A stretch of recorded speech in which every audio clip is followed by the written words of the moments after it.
গণভোটের রায় বাস্তবায়ন সহ আরও কয়েক দাবিতে রাজশাহীতে ১১ দলীয় ঐক্যের বিভাগীয় সমাবেশ আজ। সমাবেশে প্রধান অতিথি হিসেবে উপস্থিত থাকবেন জামাতে ইসলামী আমির ও বিরোধী দলীয় নেতা ডক্টর শফিকুর রহমান। এছাড়াও জাতীয় নাগরিক পার্টি এনসিপির আহ্বায়ক ও বিরোধী দলীয় চিফ হুইপ নাহিদ ইসলাম, এলডিপির সভাপতি বীর মুক্তিযোদ্ধা কর্নেল অলি আহমেদ, খেলাফত মজলিসের আমির মামুনুল হক সহ ১১ দলীয় ঐক্যের সিনিয়র নেতারা উপস্থিত থাকবেন।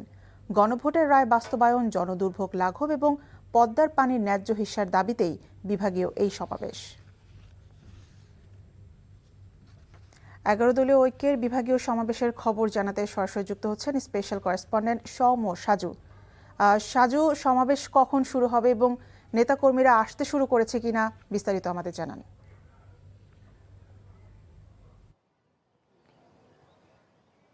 সুরভি, আমি এখন রয়েছি সমাবেশ স্থলে। এটি রাজশাহীর ঐতিহাসিক মাদ্রাসা ময়দান। এই ময়দান থেকে ১৯৭৬ সালের আজকের দিনে অর্থাৎ এই ১৬ই মে ফারাক্কা অভিমুখে লং মার্চ শুরু করেছিলেন মাওলানা আব্দুল হামিদ খান ভাসানীর নেতৃত্বে লাখো মানুষ।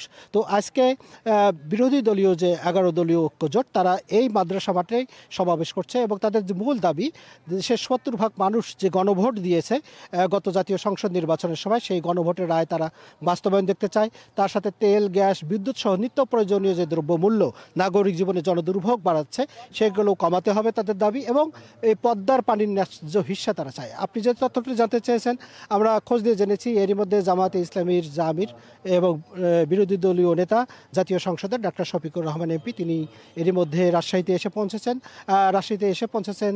এনসিপির আহ্বায়ক এবং সংসদীয় বিরোধী দলীয় চিফ হুইপ নাহিদ ইসলাম সহ যে ১১ দলীয় ঐক্যজোটের অন্যান্য নেতৃবৃন্দ, তারা এরই মধ্যে রাজশাহীতে এসে পৌঁছেছেন বলে আমরা এখন জানতে পেরেছি। এবং আপনি জানেন যে এখন জ্যৈষ্ঠ মাস চলছে, জ্যৈষ্ঠ মাসের প্রখর খরা, প্রখর রোদ।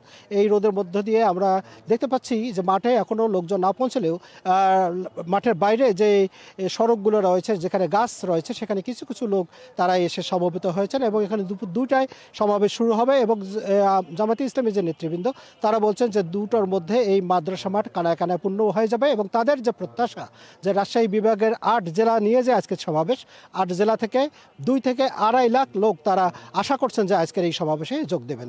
শুরু।